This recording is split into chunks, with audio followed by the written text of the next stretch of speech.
لوگوں کا تو یہ بھی کہنا ہوتا تھا کہ ایک دفعہ انہوں نے رات کے اندھیرے میں کسی گھر کے عین اوپر کالے رنگ کے بادل دیکھے تھے۔ ایسا معلوم ہوتا تھا کہ گویا وہ بادل ان کی چھت پر خود اڑ کر آئے ہوں۔ اندھیرا ہونے کے باعث لوگ اس گھر کی شناخت نہیں کر سکے تھے، کیونکہ یہ ایک ایسا علاقہ تھا جو کہ زیادہ ترقی یافتہ نہیں تھا، بلکہ ایک بہت کچی سی بستی تھی۔ یہاں سبھی ہماری طرح کے غریب ہی تھے اور بہت مشکل سے بس 2 وقت کی روٹی کا ہی بندوبست کر لیا کرتے تھے۔ ہمارے علاقے میں گلیوں میں کوئی لائٹ وغیرہ بھی نہیں ہوتی تھی، اس لیے شام ہوتے ہی ہر طرف اندھیرا چھا جاتا تھا۔ ہر کوئی اپنے اپنے گھروں میں چلا جاتا تھا۔ بہت سے لوگ اپنے گھروں میں غربت کی وجہ سے لالٹین اور لکڑیاں جلایا کرتے تھے۔ اس دن بدن بڑھتی ہوئی مہنگائی کو دیکھتے ہوئے جلد ہی ہم بھی گھر میں لکڑیاں ہی لگانے کا سوچ رہے تھے، کیونکہ اخراجات بالکل نہ ہوتے ہوئے بھی ہمارے پاس اب جمع پونجی نہ ہونے کے برابر تھی۔ ہم اس کوشش میں ہوتے کہ بس کسی نہ کسی طرح زندہ رہنے کے لیے 2 وقت کی روٹی مل جایا کرے۔ آج بھی معمول کے مطابق جب میں باورچی خانے میں ناشتہ بنانے کے لیے گئی تو دیکھا کہ بہت تھوڑا سا دودھ اور تھوڑا سا آٹا پڑا ہوا تھا۔ اب مجھے اسی تھوڑے سے دودھ سے چائے بنانی تھی اور آٹے سے سوکھی روٹیاں۔ ایک عرصہ ہو چلا تھا کہ میں نے مزیدار پراٹھے چکھے تک نہیں تھے اور بس سوکھی روٹی پر صبر شکر کے ساتھ گزارا کر لیا کرتے تھے۔ روٹی بنا کر میں نے سب کو ناشتہ دیا اور جب میرے لیے روٹی کی باری آئی تو آٹا جو پہلے ہی بہت کم تھا وہ ختم ہو چکا تھا۔ اس کا مطلب تھا کہ اب مجھے سارا دن بھوکا رہ کر گزارا کرنا پڑے گا۔ میں کچن صاف کر کے واپس اپنے کمرے میں آ گئی۔ اس دن بدن کی بگڑتی ہوئی صورتحال سے میں بہت ہی زیادہ پریشان رہنے لگی تھی اور سوچنے لگی تھی کہ آخر گزارا کیسے کیا جائے۔ ایسے گھر میں بیٹھ کر تو کچھ حاصل نہیں ہو سکتا تھا، کچھ نہ کچھ تو کرنا ہی تھا، ورنہ تو ہم سب فاقوں کی وجہ سے اپنی جان دے دیں گے۔ اسی پریشانی میں گھرے رہتے ہوئے میری آنکھ لگ گئی تھی۔ دوبارہ میری آنکھ دروازے پر ہوتی دستک سے کھلی۔ جب میں نے باہر جا کر دیکھا تو مجھے یہ دیکھ کر خوشی ہوئی تھی کہ سامنے میری سہیلی کھڑی تھی اور اس کے ہاتھ میں کچھ تھا۔ اندر آ کر اس نے مجھے کہا کہ جلدی سے یہ چاول کھاؤ اور چکھ کر بتاؤ کہ کیسے بنے ہیں۔ میں جو صبح کی بھوکی تھی اور کچھ بھی نہیں کھایا تھا، میں نے فوراً کھانا شروع کر دیا۔ چاول واقعی بہت لذیذ تھے۔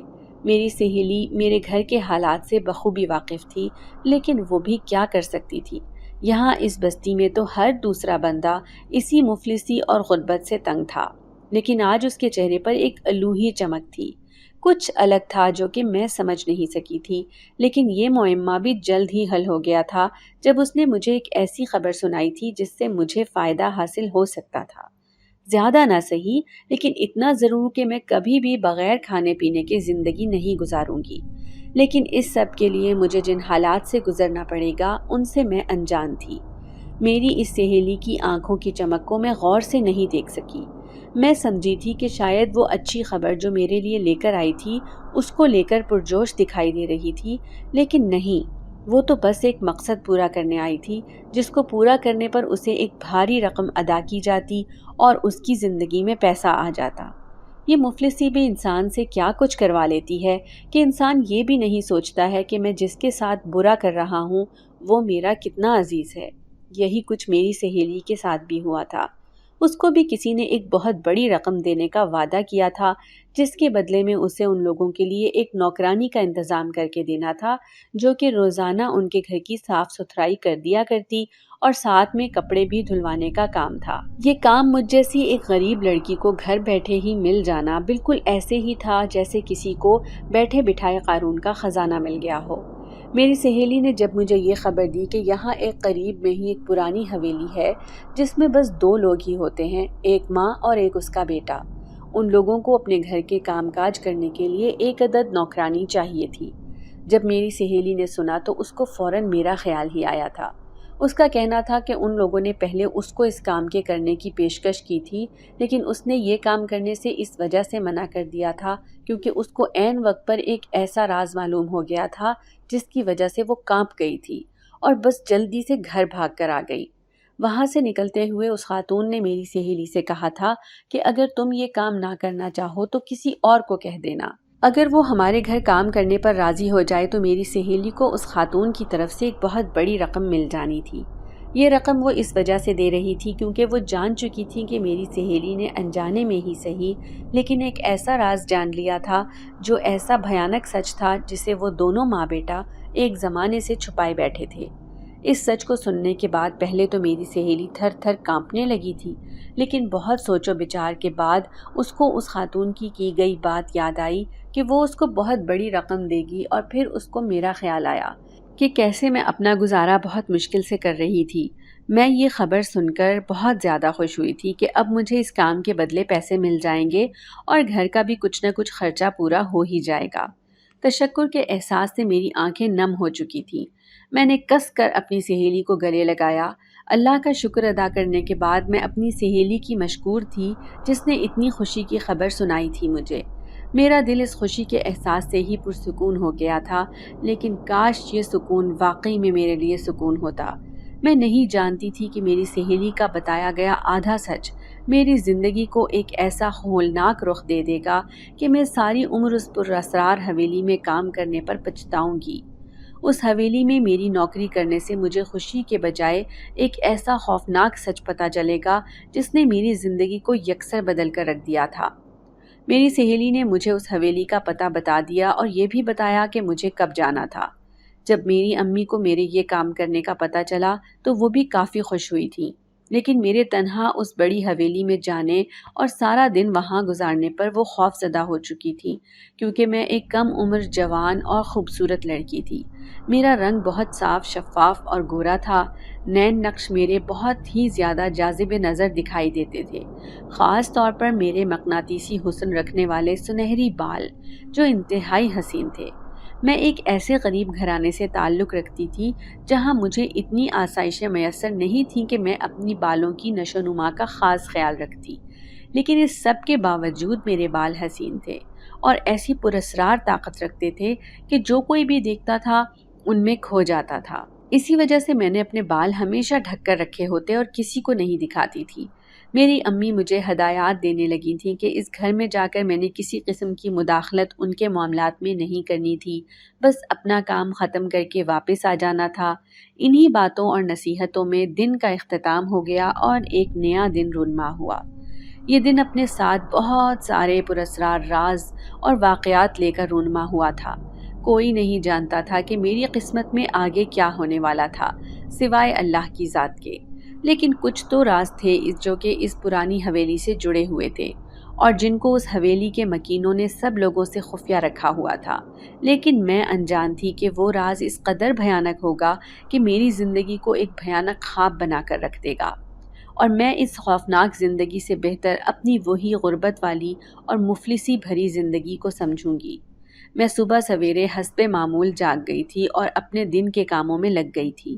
سب کو ناشتہ وغیرہ دے کر اپنی امی کی دعائیں لے کر میں نے عبایا پہنا اور اپنے بالوں کو اچھے سے لپیٹ کر اس پراسرار اور قدیم حویلی کی جانب روانہ ہو چلی تھی۔ پہلی مرتبہ اکیلے یوں کام کرنے اور نوکری پر جانے کی نوعیت سے یہ میرا پہلا سفر تھا۔ مجھے گھبراہٹ بھی ہو رہی تھی کہ نہ جانے وہ لوگ کیسے ہوں گے۔ میری سہیلی نے اتنا تو مجھے بتا دیا تھا کہ 2 لوگ ہیں، مگر پھر بھی میں خوف زدہ تھی ان لوگوں کے مزاج کی وجہ سے۔ اگر ان لوگوں نے میری کسی غلطی پر مجھے سزا دے دی یا کام سے نکال دیا تو پھر میں کیا کروں گی اور دوبارہ سے دوسرا کام مجھے کیسے حاصل ہوگا؟ انہی سوچوں کو ذہن میں رکھتے ہوئے میں آہستہ آہستہ اس حویلی کی جانب بڑھتی جا رہی تھی، ایک ایسے سفر کی طرف جہاں جا کر مجھے معلوم ہونا تھا کہ میں ایک خوفناک دلدل میں پھنس چکی ہوں، ایسی دلدل جس سے نکلنا میرے لیے بہت ہی مشکل تھا۔ میرے ذہن میں کل ہماری پڑوسن کی بتائی گئی باتیں بھی گردش کر رہی تھیں، جن کو سننے کے بعد مجھے وہ حویلی قدیم ہونے کے ساتھ ساتھ خوفناک بھی لگی۔ ان کا کہنا تھا کہ اس حویلی پر کسی اندیکھی مخلوق کا سایہ تھا جو کہ بہت پرانے وقتوں سے اس پراسرار حویلی پر اپنا قبضہ کیے ہوئے تھی۔ اس سائے کے متعلق عجیب و غریب واقعات بھی ان سے سننے کو ملے تھے، جن کے بعد میں مختلف سوچوں میں مبتلا تھی کہ آیا مجھے یہ کام کرنا بھی چاہیے یا نہیں۔ انسان کو ہر حال میں ان پراسرار سایوں سے خوف تو آتا ہے، کیونکہ یہ ایک ایسی حقیقت ہے جس کو کسی صورت جھٹلایا نہیں جا سکتا تھا۔ ہماری پڑوسن کا کہنا تھا کہ انہوں نے بہت سے لوگوں سے سنا تھا کہ اس حویلی کے اوپر اکثر رات کو مکمل سناٹے میں کچھ لوگوں نے کالے سیاہ پراسرار بادلوں کو دیکھا تھا۔ وہ سیاہ بادل اور کہیں نہیں ہوتے تھے اس حویلی کے سوا۔ کچھ کا کہنا تھا کہ اکثر لوگوں نے اس حویلی سے ایسی عجیب و غریب آوازیں سنی ہیں جو نہ تو کسی انسان کی تھیں اور نہ ہی جانور یا پرندے کی۔ وہ پراسرار آوازیں شام کے بعد آنا شروع ہو جاتی تھیں۔ کسی کو بھی آج تک اصل حقیقت معلوم نہیں ہو سکی تھی۔ ہر کوئی اس حویلی میں جانے سے خوف کھاتا تھا۔ کچھ کا کہنا تھا کہ وہاں کسی ڈائن کا بسیرا ہے جو رات کے وقت اپنی طاقتیں دکھاتی تھی۔ اس حویلی میں موجود خاتون کئی بار لوگوں کو ملازمت کے لیے پیشکش کر چکی تھی، لیکن کوئی بھی خوف اور ڈر کی وجہ سے وہاں جانے اور کام کرنے پر قطعاً راضی نہیں ہوتا تھا۔ ہر کسی کو یہ باتیں جو اس حویلی کے متعلق ہوتی تھیں وہ سچ ہی لگتی تھی۔ چلتے چلتے میرے ذہن میں خیال آیا کہ میں واپس گھر چلی جاتی ہوں۔ اگر واقعی میں وہاں کوئی سایہ ہوا تو میں کیا کروں گی اور کہاں جاؤں گی؟ لیکن پھر مجھے اپنی سہیلی کی باتیں یاد آتی تھیں کہ اس نے کہا تھا وہاں ایسا کچھ بھی نہیں ہے۔ وہ خاتون بہت ہی اچھے مزاج کی تھی اور نرم دل عورت تھی۔ مجھے اپنی سہیلی پر یقین تھا کہ وہ ان سے مل کر بھی آ چکی تھی اور وہ مجھ سے بھلا کیوں جھوٹ بولے گی؟ لیکن میں بے وقوف یہ بھول گئی تھی کہ دولت ایک ایسی چیز ہے جس کی ضرورت انسان سے ہر وہ کام کروا سکتی ہے جو وہ نہیں بھی کرنا چاہتا تو مجبوراً اس کو کرنا ہی پڑتا ہے۔ اسی طرح میری سہیلی نے بھی کیا میرے ساتھ۔ دولت کی لالچ میں آ کر اس نے مجھ سے ایک ایسا بھیانک سچ چھپا ڈالا تھا جس کی وجہ سے میں ساری عمر کے لیے ایک پراسرار سائے کی قید میں خود چل کر جانے والی تھی۔ میں نے اپنی چادر کو کس کر سر پر لپیٹا ہوا تھا تاکہ میرے بال کسی بھی صورت عیاں نہ ہو سکیں۔ جوں جوں اس حویلی کی طرف میرے قدم بڑھ رہے تھے، میرے خوف میں اضافہ ہوتا جا رہا تھا۔ نہ جانے میری قسمت میں اب کیا لکھا تھا اور میں نے کیا کیا پراسرار واقعات اپنی آنکھوں سے دیکھنے تھے۔ میں ان سب سے انجان اس پراسرار حویلی کی طرف رواں دواں تھی۔ جب میں اپنی سہیلی کے بتائے گئے پتے پر پہنچی تو نظر سامنے اس وسیع و عریض رقبے پر بنی حویلی پر ٹھہر گئی تھی۔ وہ حویلی میری سوچ سے زیادہ بڑی تھی۔ میں ایک گاؤں کی کچی بستی میں رہنے والی لڑکی تھی۔ اب جب نوکری کرنے کے لیے گھر سے باہر نکلی تھی تو وہاں پہنچنے سے پہلے ہی اس حویلی کے متعلق بہت ساری عجیب اور دل دہلا دینے والی کہانیاں سن چکی تھی، جنہوں نے کافی حد تک میرے دل کو مختلف وہمات کا شکار کر دیا تھا۔ میں یہاں آتے ہوئے پورا راستہ خوف زدہ ہی رہی۔ اب جب یہاں پر پہنچ گئی تھی تو اس عمارت کو دیکھ کر مجھے احساس ہوا کہ یہ ایک بہت پرانی عمارت تھی جس کو حویلی کا نام دیا گیا تھا۔ اس حویلی کا داخلی دروازہ مضبوط لوہے کا بنا ہوا تھا۔ وہ دروازہ کھلا ہوا تھا اور اتنی بڑی حویلی کے گیٹ پر کوئی چوکیدار نہیں تھا، اور اس وجہ سے تھا کیونکہ ہر کوئی ہی اس حویلی سے خوف کھاتا تھا اور کوئی بھی یہاں ملازمت کے لیے تیار نہیں ہوتا تھا۔ اب اس سب کے پیچھے بھی کوئی بہت ہی پراسرار وجہ ضرور ہوگی۔ کوئی نہ کوئی تو ضرور آیا ہی ہوگا یہاں کسی زمانے میں ملازمت کی خاطر، جس نے کچھ ایسا دیکھا یا پھر سہا ہوگا جس کی بنیاد پر سب اس حویلی کو ایک پراسرار ٹھکانہ کہتے تھے۔ میری غربت نے بھی آج مجھے اس قدر مجبور کر دیا تھا کہ میں نے اتنی زیادہ افواہوں اور خوفناک کہانیوں کے متعلق سن کر بھی آج اس دروازے پر کھڑی تھی اور اندر کام کرنے کے لیے جانے والی تھی۔ بالآخر بہت سوچ بچار کے بعد میں نے اللہ کا نام لے کر اس حویلی میں قدم رکھ دیا تھا کہ اب جو ہوگا دیکھا جائے گا، لیکن میں انجان تھی کہ اس حویلی میں مجھے ایسی پراسرار چیزیں دیکھنے کو ملیں گی کہ میری روح کانپ اٹھے گی۔ دھڑکتے دل کے ساتھ میں نے اس حویلی کے اندرونی دروازے پر قدم رکھا اور دروازے کی گھنٹی بجائی۔ جب 2 دفعہ گھنٹی بجانے پر بھی کسی نے دروازہ نہ کھولا تو میں واپس جانے کے ارادے سے مڑی۔ ابھی میں نے واپسی کا رخ کیا ہی تھا کہ اچانک کلک کی آواز کے ساتھ دروازہ کھلنے کی آواز آئی اور میں نے کسی خاتون کی آواز سنی جو مجھ سے میرا نام پوچھ رہی تھی۔ شاید میری سہیلی نے ان کو میرا نام پہلے ہی بتا دیا تھا اور اب وہ بس اسی کی تصدیق کر رہی تھی۔ میں نے اپنا نام سنتے ہی اس بات میں سر ہلایا۔ انہوں نے مجھے اندر آنے کو کہا۔ میں اپنی چادر کو مضبوطی سے تھام کر اندر کی جانب بڑھی۔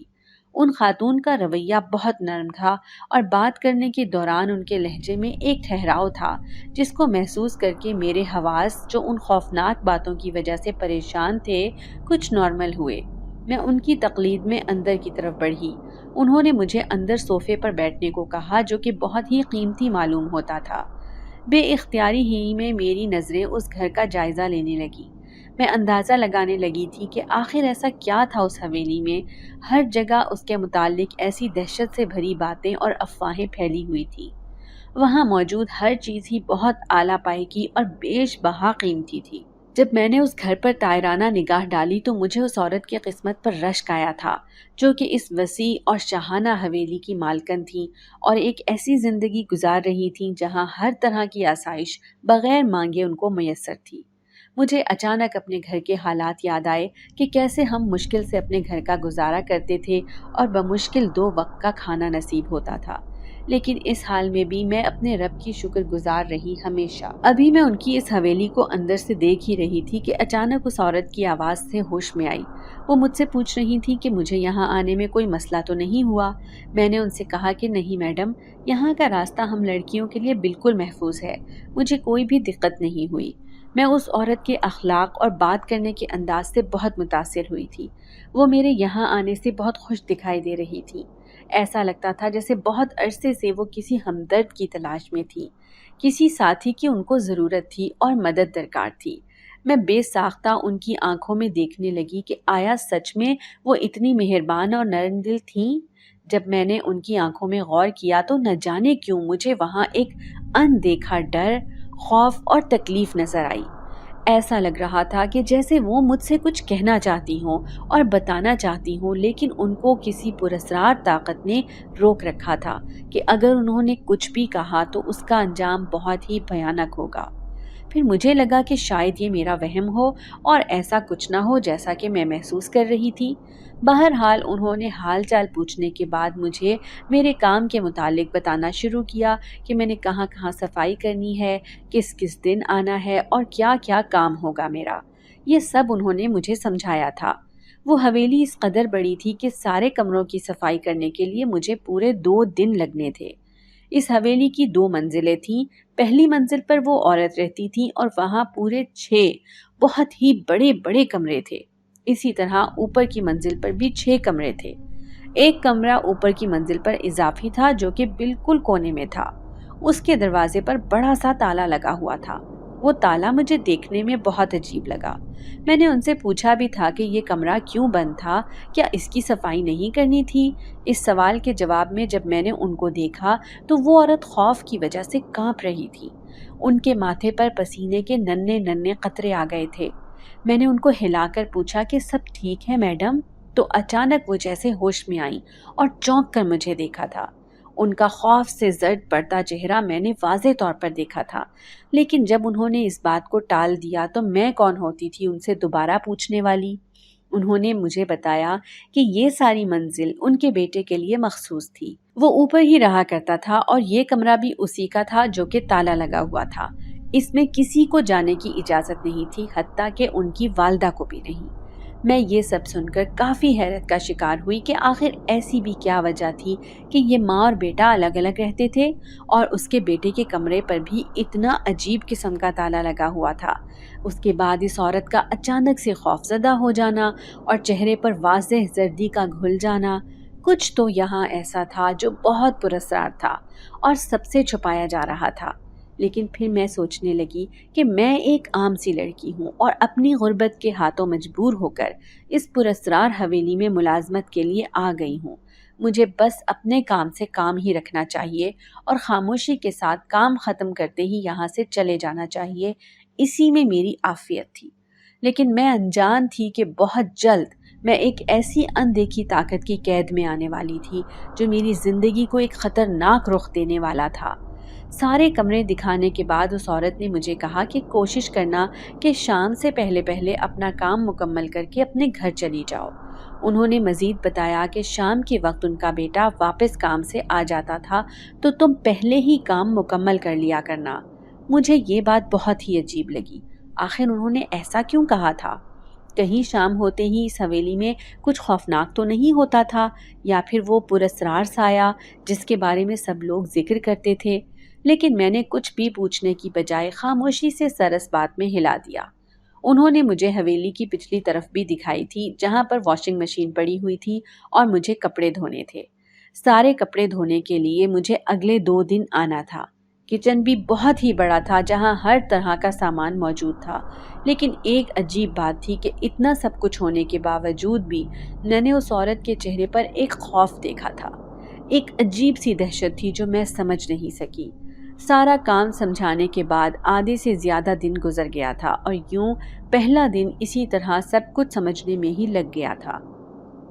پہلا دن تھا تو بس اسی طرح گزر گیا۔ لوگوں نے جس طرح کی دہشت زدہ باتیں اس حویلی کے متعلق پھیلائی ہوئی تھیں اور اس حویلی کو پراسرار کہا گیا تھا، مجھے اب تک ایسا کچھ بھی یہاں پر محسوس نہیں ہوا تھا سوائے اس عورت کے چہرے پر موجود خوف کے جو اس کمرے سے متعلق پوچھنے پر چھا سا گیا تھا۔ میں عجیب شش و پنج کی سی کیفیت میں مبتلا ہو چکی تھی۔ عصر کے وقت میں واپس اپنے گھر کی طرف روانہ ہو چکی تھی اور کچھ ہی دیر میں گھر پہنچ گئی تھی۔ میرے قدم جو اس حویلی کی طرف جاتے ہوئے سست پڑ رہے تھے اور جو خوف تھا اب واپس جاتے ہوئے تیزی کے ساتھ رواں دواں تھے، اور خوف بھی اس وقت نہیں تھا کیونکہ اب میں اپنے گھر جا رہی تھی، وہ گھر جہاں مجھے تحفظ کا احساس ہوتا تھا اور ایسی کوئی پراسراریت نہیں تھی، بس سکون ہی سکون تھا۔ گھر آ کر میں نے کچھ سامان امی کو تھمایا جو آتے وقت اس عورت نے مجھے دیا تھا، وہ یقیناً کچھ کھانے پینے کی چیزیں تھیں۔ پھر میں نے گھر میں آتے ہی سکون کا سانس لیا اور اپنی امی کو سلام کر کے عبایا اتارا۔ امی نے ایک گلاس پانی مجھے پیش کیا۔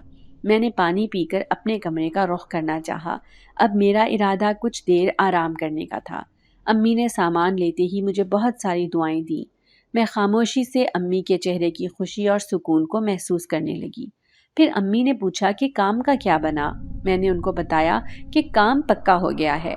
میں بہت زیادہ تھکن کا شکار تھی۔ ایک تو میں پیدل چل کر اتنا دور سے یہاں پر آئی تھی، دوسرا یہ کہ وہاں سے آنے کے بعد ایک عجیب سا بھاری پن میرے پورے وجود پر طاری ہو گیا تھا۔ مجھ سے اپنا آپ اٹھایا نہیں جا رہا تھا۔ میں جلدی سے آ کر لیٹ گئی۔ ابھی میں نے سونے کے لیے آنکھیں بند کی ہی تھیں کہ اچانک میرے ذہن کے پردے پر اس عورت کا چہرہ لہرایا جو بہت خوفزدہ تھا اور مکمل زرد ہو رہا تھا۔ میں ایک دم خوفزدہ ہو گئی تھی۔ اس عورت کی ویران التجا کرتی آنکھیں یاد آئی تھیں۔ میں سمجھ نہیں پا رہی تھی کہ ایسا کیوں ہوا اچانک سے۔ میں نے یہ بات اپنی امی کو بھی بتائی تھی لیکن انہوں نے مجھے کہا کہ یہ تمہارا وہم ہوگا، ایسا کچھ نہیں ہوگا، اور اگر ایسی کوئی بات تھی بھی تو مجھے ان کے مسائل میں نہیں پڑنا چاہیے۔ ان افواہوں کو لے کر میری امی بھی پریشان ہی تھی، لیکن مجبوری یہ تھی کہ ہمارے حالات ایسے ہو گئے تھے کہ اگر یہ نوکری بھی نہ رہتی تو نوبت فاقوں کی آ جاتی۔ ہم 2 وقت کا کھانا کھانے کو بھی ترستے، اسی لیے ہمیں یہ سب برداشت کرنا تھا۔ انہی سوچوں میں رات بیت چکی تھی، مجھے پتہ بھی نہیں لگا اور اس حویلی سے متعلق سوچتے سوچتے ہی میری آنکھ لگ گئی اور میں نیند کی وادیوں میں چلی گئی۔ اگلا دن اپنے ساتھ بہت سی نئی حقیقتیں لے کر نمودار ہوا تھا۔ میں اسی طرح صبح سویرے اٹھی اور ناشتہ وغیرہ کر کے حسب معمول اپنا عبایا زیب تن کیا اور گھر سے باہر نکل گئی۔ آج میری چال میں وہ خوف نہیں تھا جو کہ کل تھا، اور اس کی سب سے بڑی وجہ تھی اس عورت کا نرم لہجہ اور اپنائیت۔ ہر انسان دوسرے انسان سے یہ 2 چیزیں سب سے پہلے چاہتا ہے، اور وہ ہے عزت اور نرم لہجہ۔ اگر اس انسان کو دوسرے انسان سے یہ سب مل رہا ہو تو وہ بھی بدلے میں اسے وہی سب کچھ لوٹاتا ہے جو اس کو ملا ہوتا ہے۔ یہی صورتحال میرے ساتھ بھی تھی۔ لوگوں کی خوفناک باتوں کو لے کر میں اس قدر خوفزدہ ہو چکی تھی کہ مجھے ہر چیز ہی اس حویلی کی پراسرار معلوم ہو رہی تھی، لیکن اس عورت کی اپنائیت نے مجھے اپنا نظریہ بدلنے پر مجبور کر دیا تھا۔ لیکن میں بے وقوف یہ نہیں جانتی تھی کہ جن افواہوں کو میں نظر انداز کر رہی تھی وہ در حقیقت ایک بھیانک سچ تھا جو کہ بہت جلد کھل کر میرے سامنے آنے والا تھا۔ لیکن تب تک بہت دیر ہو چکی ہوگی، میں کچھ نہیں کر سکوں گی، سب دروازے میرے لیے بند ہو جائیں گے۔ اس حویلی کے اندرونی دروازے پر پہنچ کر ابھی میں گھنٹی بجانے ہی لگی تھی کہ اچانک اندر سے مجھے کسی کے چیخنے اور چلانے کی آوازیں آنے لگیں۔ وہ آواز ایسا لگتا تھا کہ میں نے کسی کی سن رکھی ہے۔ اچانک ایسے لگا تھا جیسے کوئی زوردار طریقے سے گرا ہو۔ میں بہت خوفزدہ ہو گئی تھی کہ اندر ایسا کون تھا جو چیخ رہا تھا، اور جو نام میرے ذہن میں آ رہا تھا اس کا سوچ کر میں ڈرنے کے ساتھ ساتھ پریشان بھی ہو گئی تھی۔ میں نے سوچا کہ مجھے ضرور ان کی مدد کرنی چاہیے، وہ عورت ضرور کسی بڑی تکلیف میں ہے۔ میں نے فوراً سے پہلے گھنٹی بجائی اور دروازہ زور زور سے بجانے لگی۔ ابھی میں دروازہ بجا ہی رہی تھی کہ وہ چیخنے کی آواز آنا بند ہو چکی تھی اور پھر خاموشی چھا گئی تھی۔ میں نے پھر سے گھنٹی بجائی اور اس مرتبہ تھوڑا چلا کر پوچھا کہ میڈم آپ ٹھیک تو ہیں؟ دروازہ کھول دیں۔ لیکن کسی کی کوئی آواز نہیں آئی۔ میں بہت ڈر گئی تھی اور کسی کی مدد لینے کی خاطر باہر کی طرف جانے کا سوچا، لیکن اچانک کسی نے دروازہ کھولا۔ میں یہ دیکھ کر حیران رہ گئی کہ دروازہ کھولنے والی وہ عورت نہیں بلکہ ایک 30 سال کے لگ بھگ آدمی تھا جو کہ وجاہت کا شکار تھا۔ اس کا قد کافی لمبا تھا اور آنکھیں انتہائی سرخ ہو رہی تھیں۔ اس کی آنکھوں میں بے انتہا غصہ تھا۔ میں بے ساختہ ڈر کر ایک قدم پیچھے ہوئی تھی۔ ڈرتے ڈرتے میں نے اس آدمی کو بتایا کہ میں یہاں پر کام کرنے والی ہوں، مجھے یہاں میڈم نے رکھا تھا۔ اس آدمی کے غصے سے صاف لگ رہا تھا کہ وہ میرے وہاں آنے پر بہت غصے میں تھا اور اس کو میرا آنا بہت ناگوار گزرا تھا۔ اچانک پیچھے سے آواز آئی، کون ہے بیٹا؟ یہ آواز اسی عورت کی تھی۔ ان کے بیٹا کہنے پر مجھے معلوم ہوا کہ وہ آدمی ان کا بیٹا تھا۔ انہوں نے جب مجھے اندر آنے کی اجازت دی تو وہ آدمی راستے سے ہٹ گیا اور مجھے اندر آنے کا راستہ مل گیا تھا۔ یوں میں اندر چلی گئی۔ میں تصور میں سوچ رہی تھی کہ شاید میڈم کو کوئی چوٹ آئی ہو جس کی وجہ سے وہ چلا رہی تھی، لیکن میں گھر کا ماحول اور ارد گرد پھیلاوا دیکھ کر حیران رہ گئی تھی۔ میڈم کو بالکل صحیح سلامت اور ٹھیک ٹھاک دیکھ کر مجھے بہت حیرانی ہو رہی تھی کہ آخر یہاں ہوا کیا تھا، لیکن میں انجان تھی کہ یہاں ایک قیامت برپا ہو چکی تھی۔ ایک ایسی قیامت جو کہ ایک بہت بڑا طوفان تھا جو اس عورت کی زندگی میں ایک زمانے سے برپا تھا، اور ظلم تو یہ تھا کہ وہ کسی کو بتا بھی نہیں سکتی تھی، کیونکہ اس کو جس طاقت نے روک رکھا تھا وہ 1000 سال پرانا جن تھا۔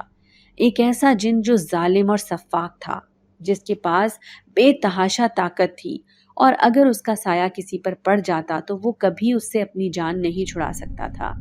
اس بات کا جیتا جاگتا ثبوت وہ عورت تھی جو انسان ہوتے ہوئے بھی ایک عرصے سے اس ظالم جن کی قید میں تھی۔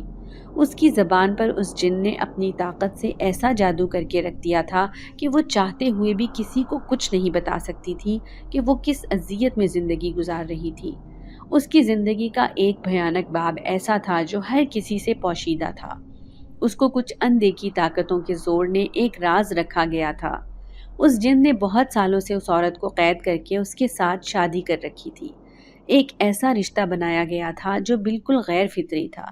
ایک انسان اور جن کی شادی کا انجام اتنا بھیانک تھا کہ اس کو سوچ کر روح کانپ اٹھتی تھی۔ وہ عورت تو پھر یہ سب کچھ برداشت کر رہی تھی۔ یہ تکلیف اور خوف ہی تھا جو وہ عورت بیان کرنا چاہ رہی تھی لیکن کر نہیں پا رہی تھی۔ اس ڈر اور وحشت کو وہ اپنی آنکھوں کے ذریعے بیان کرنا چاہتی تھی، لیکن افسوس اس کی فریاد اس وقت اللہ کے سوا کوئی سمجھنے والا نہیں تھا۔ وہ بالکل بے بس ہو چکی تھی۔ میں اندر کی طرف بڑھی تو اس پھیلاوے کو سمیٹنے کی خاطر اپنا بیگ بہت ہی احتیاط کے ساتھ ایک میز پر رکھا۔ اس بیگ میں ہر وقت اپنے ساتھ قرآن پاک رکھا کرتی تھی۔ اللہ کے کلام کو اپنے ساتھ رکھ کر مجھے ایک تحفظ کا احساس ہوتا تھا۔ ویسے بھی اس پراسرار حویلی میں آتے وقت میری امی نے خاص تاکید کی تھی کہ یہ کلام پاک ہمیشہ اپنے ساتھ رکھنا۔ میں نے اس کے بعد ہر بکھری ہوئی چیز کو اس کی درست جگہ پر رکھنا شروع کر دیا تھا۔ میڈم کا وہ بیٹا جو پہلی نظر میں ہی مجھے خوف میں مبتلا کر چکا تھا، اس وقت وہاں سے جا چکا تھا۔ شاید وہ اپنے اوپر کے پورشن میں چلا گیا تھا۔ میں نے بے ساختہ سکھ کا سانس لیا اور کام کرتے کے وقت اپنا دوپٹہ جو کافی لپیٹ کر اپنے سر کے گرد لیا ہوا تھا تاکہ میرے بال مکمل طور پر چھپ سکیں، اس کو تھوڑا ڈھیلا کر دیا تھا۔ اس کی ایک وجہ یہ تھی کہ اس عورت کا بیٹا اوپر جا چکا تھا اور آج کل شدید گرمی کا موسم تھا اور صفائی ستھرائی کرتے وقت مجھے بے حد گرمی لگ رہی تھی۔ میں نے اس بات کی پوری یقین دہانی کر لی تھی کہ میرے سر کے سارے بال ڈھکے ہوئے تھے، کیونکہ آج جو کچھ بھی ہوا تھا اس نے مجھے ایک مرتبہ پھر خوفزدہ کر دیا تھا۔ میں سمجھ نہیں پا رہی تھی کہ آخر ایسا کیا تھا جو اندیکھا تھا۔ نیچے کی ساری صاف صفائی کر لینے کے بعد میں نے تھوڑی دیر کے لیے آرام کرنے کا ارادہ کیا۔ اتنی دیر میں مجھے خیال آیا، سامنے ہی وہ عورت بیٹھی ہوئی تھی۔ میں ان سے تھوڑا فاصلے پر جا کر بیٹھ گئی اور پانی پینے لگی۔ اتنی دیر میں اس عورت نے مجھ سے پوچھا کہ بیٹی اس بیگ میں ایسا کیا ہے جو تم کافی احتیاط کے ساتھ اس کو اوپر میز پر رکھ رہی تھی؟ میں نے ان کو بتایا کہ اس میں قرآن پاک ہے۔ یہ سننا تھا کہ اچانک اس عورت کی آنکھیں مجھے لگا جیسے مسکرائی ہوں اور ان کی چمک میں اضافہ ہوا ہو۔ میں نے ان کی خوشی کو واضح محسوس کیا تھا۔ وہ اس بیگ کو محبت اور عقیدت سے دیکھنے لگی۔ مجھے لگا کہ شاید وہ اس کو پڑھنا چاہتی ہوں، لیکن انہوں نے ایسا کچھ نہیں کہا۔ انہوں نے بس مجھ سے پوچھا کہ کیا تم اس کی تلاوت کرتی ہو؟ تو میں نے فوراً اس بات میں سر ہلایا۔ یہ سن کر ان کے چہرے پر مسکراہٹ چھا گئی تھی۔ میں اس کے بعد اوپر جانے کے لیے اٹھی تو اس عورت نے اچانک سے خوفزدہ ہو کر میرا ہاتھ تھام لیا۔ میں چونک کر پیچھے مڑی تو دیکھا کہ ان کے ماتھے پر پسینے کے قطرے آئے ہوئے تھے۔ میں ان کے چہرے پر آج خوف دیکھ کر حیران رہ گئی تھی۔ ان کی نظریں بار بار قرآن مجید پر جاتے دیکھ کر مجھے پریشانی اور خوف آنے لگا۔ میں سمجھی کہ شاید وہ پڑھنا چاہ رہی ہیں۔ میں نے فوراً قرآن مجید کو بیگ سے نکال کر ان کے سامنے لے کر بیٹھی۔ ان کی آنکھوں سے بے ساختہ آنسو جاری ہو گئے تھے۔ میں بہت پریشان ہو گئی تھی۔ بالآخر میں نے خود ہی تلاوت کرنے کا سوچا تھا۔ اللہ کا نام لے کر میں نے قرآن کی تلاوت کرنا شروع کر دی تھی۔ ابھی میں نے سورج جن کی پہلی آیت ہی پڑھی تھی کہ زوردار گرج ہوئی۔ آسمان میں کالے سیاہ بادل چھا گئے تھے۔ ہر طرف ایک عجیب سے احساس نے مجھے اپنی لپیٹ میں لے لیا تھا۔ یہ پراسرار بادلوں کا ڈھیر صرف اور صرف اس خوفناک حویلی کے اوپر تھا۔ وہ منظر جس کے بارے میں بہت سے لوگوں نے پیشن گوئی کی تھی کہ یہ حویلی ایک بھیانک سائے کی قید میں تھی اور ساتھ میں ایک بے قصور عورت کو بھی ایک عرصے سے اپنے قبضے میں کر رکھا تھا۔ اس حویلی میں یہ کالے سیاہ بادل تبھی آتے تھے جب وہ عورت کلام اللہ کا ورد زبانی کرتی تھی۔ اس کے بعد اس بھیانک جن نے اپنی طاقت سے اس عورت کو روک دیا تھا کہ وہ ورد نہیں کر سکتی تھی۔ یہ اسی وجہ سے ممکن ہو سکتا تھا جب کوئی جن کسی انسان سے شادی کر لے، تب اس کا پورا اختیار ہوتا تھا کہ وہ اس کو مکمل اپنے اختیار میں کر لیتا تھا اور اس کی زندگی ایک قیدی جیسے ہوتی جو اپنی مرضی سے کھل کر سانس بھی نہیں لے سکتا تھا۔ ابھی میں تلاوت کر ہی رہی تھی کہ اچانک میری نظر اس عورت کی گردن کی طرف گئی۔ خوف سے میری چیخ نکل گئی تھی، جس کو میں نے فوراً اپنے منہ پر ہاتھ رکھ کر دبایا۔ ان کی گردن پیچھے کی طرف ہوئی تھی۔ ایسے لگ رہا تھا جیسے کسی اندیکھی طاقت نے پوری قوت کے ساتھ جکڑی ہوئی تھی اور وہ کچھ بھی کر نہیں سکتی تھی۔ اچانک ہر طرف تیز ہوائیں چلنی شروع ہو گئی تھیں۔ وہ تیز ہوائیں اس قدر بھیانک اور خوفناک معلوم ہو رہی تھیں۔ اس گھر کے لاؤنج میں موجود ہر چیز تہس نہس ہو چکی تھی۔ خوف سے میری چیخیں نکل رہی تھیں۔ ڈر کے مارے میں نے اس عورت کی طرف دیکھا تو اس کی نظریں اب بھی قرآن مجید کی طرف ہی تھیں، جیسے کہنا چاہتی ہوں کہ میں اس سورت کو پڑھنا جاری رکھوں اور بغیر رکے پڑھتی رہوں۔ ان کی آنکھوں میں لکھی التجا کو میں فوراً سمجھ گئی تھی اور اپنی ساری توجہ سورہ جن پڑھنے پر مرکوز کر دی تھی۔ خوف سے میرا جسم تھر تھر کانپنے لگا تھا۔ بہت مشکلوں سے میں نے اپنی چیخوں کا گلا گھونٹ رکھا تھا۔ ابھی میں پڑھ ہی رہی تھی کہ اس عورت کے منہ سے غوں غوں کی آواز آنے لگی۔ میرا چہرہ لٹھے کی مانند ہو گیا تھا۔ خوف سے میں کانپنے لگی تھی۔ جیسے جیسے سورت اپنے اختتام کی جانب جا رہی تھی، میں نے محسوس کیا کہ ہر طرف موجود اس شور میں کمی آنے لگی۔ یہ بھیانک منظر آہستہ آہستہ ڈھلنے لگا تھا اور یہ سب اس وجہ سے تھا کہ میں بنا روکے اللہ کا پاک کلام پڑھ رہی تھی۔ اس کلام کے زور کی وجہ سے اس جن کا جلال اور پراسرار طاقت کا اثر ماند ہونے لگا تھا۔ اس عورت کا چہرہ انتہا درجے کا سرخ ہو چکا تھا۔ اس کا سانس وہ بھیانک جن تقریباً گھونٹ چکا تھا کہ سورج جن کے مکمل ہوتے ہی اس اندیکھی پراسرار طاقت نے اسے چھوڑ دیا تھا۔ بے دھیانی اور اس خوف کے اثر کی وجہ سے مجھے علم ہی نہیں ہو سکا کہ میرے سر سے کس کر لیا گیا دوپٹہ سرک چکا تھا۔ میرے بال جو ایک پراسرار حسن کے مالک تھے، آبشار کی مانند کمر پر پھیل گئے تھے۔ خوف سے میرا چہرہ لٹھے کی مانند سفید ہو چکا تھا، لیکن اس خوف کے اثر میں مجھ سے ایک بہت بڑی غلطی ہو گئی تھی۔ دوپٹے کا میرے سر سے سرکنا تھا کہ عین اسی لمحے اس عورت کا بیٹا جو کہ ایک جن زادہ تھا، وہ اپنے پورشن سے نیچے کی طرف آ رہا تھا۔ وہ جن زادہ اس لیے تھا کیونکہ اس کی ماں ایک عورت اور باپ ایک جن تھا، ایک ایسا جن جو کہ پراسرار طاقتیں ہونے کے باوجود انسانی جسم رکھتا تھا۔ اس کا باپ ایک عاشق مزاج جن تھا جو کہ ایک انسان پر فدا ہو کر اس کی زندگی کو اتنا بھیانک بنا چکا تھا کہ سننے سے ہی روح کانپ اٹھے۔ یہی عاشق مزاج طبیعت اس جن کی طرف سے اس کے بیٹے میں بھی منتقل ہوئی تھی، لیکن قدرت کا کرنا تھا کہ آج تک اس جن زادے کو کوئی بھی پسند نہیں آئی تھی۔ لیکن مجھ جیسی لڑکی کو دیکھتے ہوئے اس کی نظر ان آبشار جیسے بالوں میں الجھ کر رہ گئی تھی۔ اس کی آنکھیں آہستہ آہستہ سرخ ہونا شروع ہو گئی تھی۔ وہ بغیر پلک جھپکائے ان بالوں کو یک ٹک دیکھے جا رہا تھا۔ اس کی ماں جس نے اپنی ساری عمر اس پراسرار مخلوق اور ان کی بھیانک طاقتیں دیکھتے ہوئے گزاری تھی، اپنے جن ذات بیٹے کی اچانک سرخ ہوتی آنکھوں کو دیکھ کر اور اس کی عجیب نظریں میرے حسین بالوں پر دیکھ کر وہ خوف سے تھر تھر کانپنے لگی تھی۔ وہ سمجھ گئی تھی کہ تاریخ نے ایک بار پھر سے اپنے آپ کو دہرانا شروع کر دیا تھا۔ وہی بھیانک داستان پھر لکھی جا رہی تھی۔ اسی طرح ایک رات میں وہ ظالم اور عاشق مزاج جن، جو دیکھنے میں انتہائی خوفناک تھا اور جس کو دیکھنے سے انسان کانپ اٹھتا، وہ سفاک جن اس خوبصورت اور غیر معمولی حسن رکھنے والی عورت کا اسیر ہو چکا تھا۔ اس نے اس عورت کی کسی التجا کو نہ سنا اور اپنے ساتھ جنات کی بھیانک وادی کو حقاف میں لے گیا۔ وہاں جا کر اس خوفناک وادی کو دیکھ کر اس عورت نے دہشت ناک چیخیں ماری تھیں تاکہ کوئی ان کی مدد کو آ سکے، لیکن اس ظالم جن سے ہر کوئی خوف کھاتا تھا۔ آج تک کوئی بھی اس کے آگے بول نہیں سکا تھا اور نہ ہی کسی میں اتنی طاقت تھی سوائے اس کے بیٹے کے۔ قدرت نے اس جن ذات کے اندر ایسی طاقتیں رکھ ڈالی تھیں کہ وہ اس جن کو قابو کر سکتا تھا۔ اس کے پاس ایسے خوفناک آگ سے بنے ہوئے پر تھے جن کو وہ جن زادہ جب ہوا میں لہراتا تو اس سے ایسی آگ کے شعلے نکلنے لگتے جو اس جن کے آتشی وجود کو مفلوج کر کے رکھ دیتے تھے۔ اس کے بعد وہ جن مضبوط اندیکھی رسیوں کے ذریعے جکڑا ہوا تھا۔ وہ رسیاں معمولی رسیاں نہیں ہوتی تھیں بلکہ آگ سے بنی ہوئی جناتی رسیاں تھیں۔ ان کو اگر کوئی انسان غلطی سے بھی ہاتھ لگا لیتا تو اس کا ہاتھ جل کر بھسم ہو جاتا۔ اس ظالم جن نے کئی انسانوں کو عبرتناک موت دینے کے لیے انہی جناتی رسیوں کا استعمال کیا تھا۔ اپنے بیٹے کی ایسی نظر دیکھ کر اس عورت کو یقین ہو چکا تھا کہ اب اس جن ذات کا سایہ مجھ پر آ چکا تھا۔ اپنے سر سے دوپٹہ اتارنے کی غلطی کی وجہ سے اب مجھے ساری زندگی اس جن ذات کی قید میں رہ کر گزارنی تھی۔ اس جن ذات کے اندر اس کی ماں کی کچھ خوبیاں بھی موجود تھیں، جن میں سے ایک یہ بھی تھی کہ اس کا جسم مٹی سے بنا ہوا تھا۔ اس کے اندر بے تحاشا پراسرار طاقتیں موجود تھیں اور اس قدر بھیانک تھیں کہ وہ اپنے ظالم اور سفاک جن باپ کو بھی قابو میں کر سکتا تھا۔ اب کچھ بھی نہیں ہو سکتا تھا۔ ایک نئی کہانی کا آغاز ہو چکا تھا جس کا مرکز میں تھی اور وجہ بنے میرے غیر معمولی حسن رکھنے والے خوبصورت بال۔ میں اب ہمیشہ ہمیشہ کے لیے ایک جن ذات کی قید میں آ چکی تھی۔